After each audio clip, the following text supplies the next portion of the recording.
I'm not afraid of dying. At 92, death feels familiar to me now. My name is Harold Bennett. I'm 92 years old, and what keeps me awake at night isn't the thought of my last breath, but the things I never said while I still had the chance. When you live as long as I have, you outlive most of your fears. The fear of losing your job fades when you retire. The fear of embarrassment fades when you realize nobody was watching as closely as you thought. Even the fear of illness becomes less dramatic once your body has already endured more than you imagined it could. But there is one fear that grows quieter and heavier with time. It's the fear that what mattered most in your heart never fully made it out into the world. I was not always a quiet man. In my 40s and 50s, I was decisive, respected, busy. I ran a small construction company that eventually grew into something stable enough to support my wife, Eleanor, and our 2 children. I made decisions quickly, sometimes sharply. I believed that providing was the highest form of love. If the bills were paid, if the house was warm, if the children were educated, then I had done my part. That was the language of love I understood. Eleanor spoke a different language. She would sit at the edge of the bed at night and ask me what I was thinking about. I usually answered with practical things: a new contract, the cost of lumber, whether the truck needed repairs. She was not asking about those things. I know that now. She was asking about the weight I carried, about the worries I never named, about whether I felt close to her.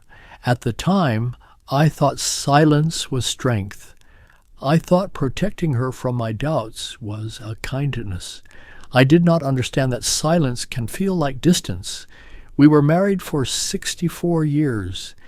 That sounds like a triumph, and in many ways it was. We did not betray each other. We did not walk away. We raised children who became decent adults. We shared meals, holidays, hospital rooms, and long car rides. But love is not measured only by endurance. It is measured by expression, by vulnerability, by the courage to let another person truly see you. There were things I never told her. I never told her how afraid I was the year business nearly collapsed, and I thought I would lose the house.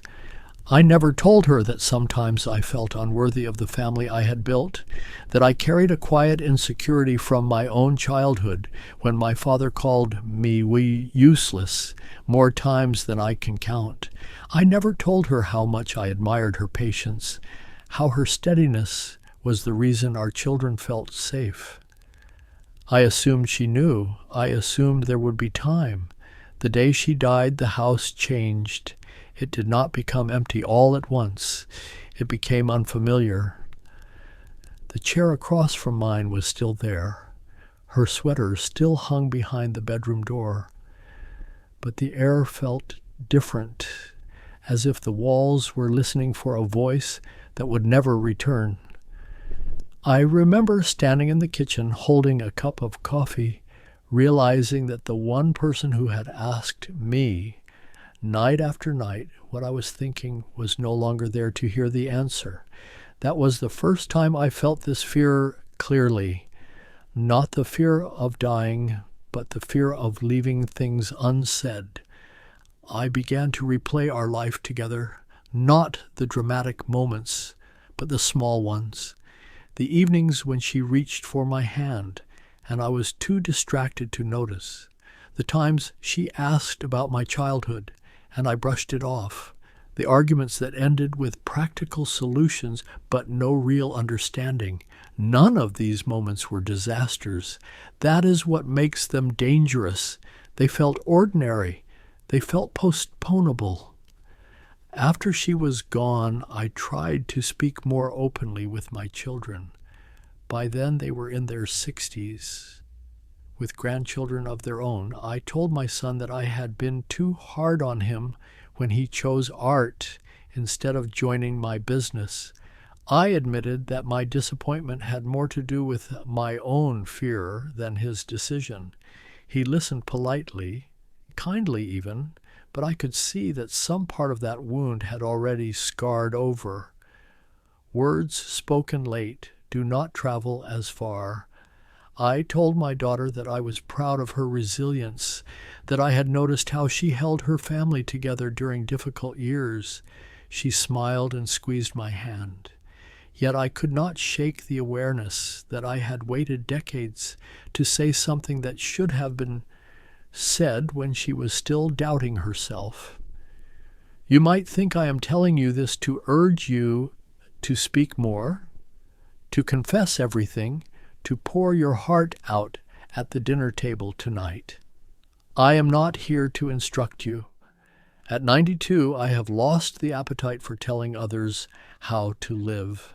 I am simply describing what it feels like to stand near the end of a long life and recognize that the heaviest regrets are rarely about money or status. They are about withheld tenderness.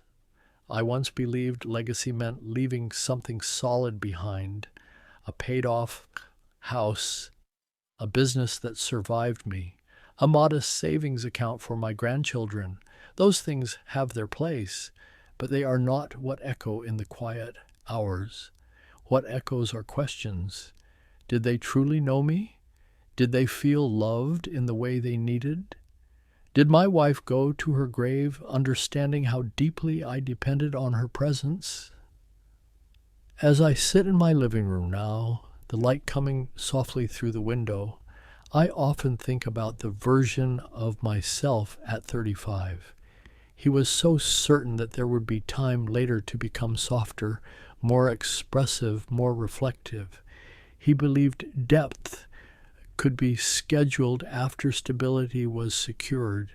What he did not understand is that habits of silence harden. The longer you wait to say something vulnerable, the more unnatural it feels. There was a moment, about 10 years before Eleanor passed, when she looked at me during dinner and said very gently, "Harold, sometimes I feel like you're still holding something back." I laughed it off. I made a joke about men of my generation not being poets. She did not argue. She simply nodded. That nod has followed me more persistently than any argument ever could. I am not afraid of dying because I have watched enough people go before me to see that it is a closing of the body, not the story. What unsettles me is the possibility that parts of my story remained locked inside, never offered to the people who shared it with me. When you are young, you think your inner life is private property. When you are old, you begin to understand that sharing it is an act of trust that binds people together. The older I become, the more I realize that love is not just loyalty or provision. It is revelation. It is letting another person see the unfinished parts of you, the doubts, the gratitude, the fear. It is saying, this is who I am beneath the competence. I offered Eleanor my reliability, my effort, my protection. I did not always offer her my interior world. There is also the matter of forgiveness. There are people I forgave silently without telling them. A former business partner who betrayed my trust. A brother I stopped speaking to for several years over a dispute that now seems embarrassingly small. I convinced myself that quiet forgiveness was noble, that reconciliation was unnecessary. Pride can disguise itself as dignity for a very long time. My brother died before we truly reconciled. We had resumed polite conversation, but we never sat down and named the hurt. We never said plainly, "I was wrong," or "I missed you." At his funeral, I stood beside his casket and felt the finality of unsaid words settle over me. That feeling has never entirely left. As my body slows, as walking across the room requires more intention than it used to, I find myself taking inventory of conversations rather than possessions. I think about the people who shaped me and whether they knew the impact they had. I think about the apologies I delayed because they felt awkward. I think about the gratitude I felt but never articulated because I assumed it was obvious. The strange thing is that most of my life I believed I was a good man, and in many ways I was. I did not commit great harms. I tried to act with integrity, but goodness without openness can feel incomplete. A sealed heart may protect you from embarrassment, but it also prevents others from fully entering your life. If I have any wisdom left to offer, it is not dramatic. It is simply this: the conversations you postpone do not disappear. They accumulate quietly, and one day you realize there are fewer tomorrows than yesterdays. The window for certain words narrows without announcing itself. I sit here now, not trembling at the thought of my final day, but aware that my opportunity to speak is finite. I have begun, even at 92, to say things more plainly. I tell my grandchildren that I love them without attaching advice to the statement. I tell my son that I admire his courage for choosing his own path. I tell my daughter that her mother's gentleness lives on in her. It does not erase what was unsaid before, but it lightens the error in this house. If you are listening to me and you are younger, I will not tell you to fear death. That fear will visit you in its own time. Instead, consider fearing the weight of withheld truth. Consider the possibility that the strongest thing you can do is let someone see what you have hidden behind competence and routine. One day, if you are fortunate, you will reach an age where the horizon feels closer than it once did. When that day comes, I hope you are not lying awake, cataloging conversations that never happened. I hope the people who mattered to you can say without hesitation, I knew him, or I knew her. I am not afraid of dying. I have made peace with that. What I am still learning to make peace with is the silence I once mistook for strength. If you have something tender to say, something honest, something that might feel uncomfortable but true, do not assume there will be a better time. Time does not announce its limits. It simply moves.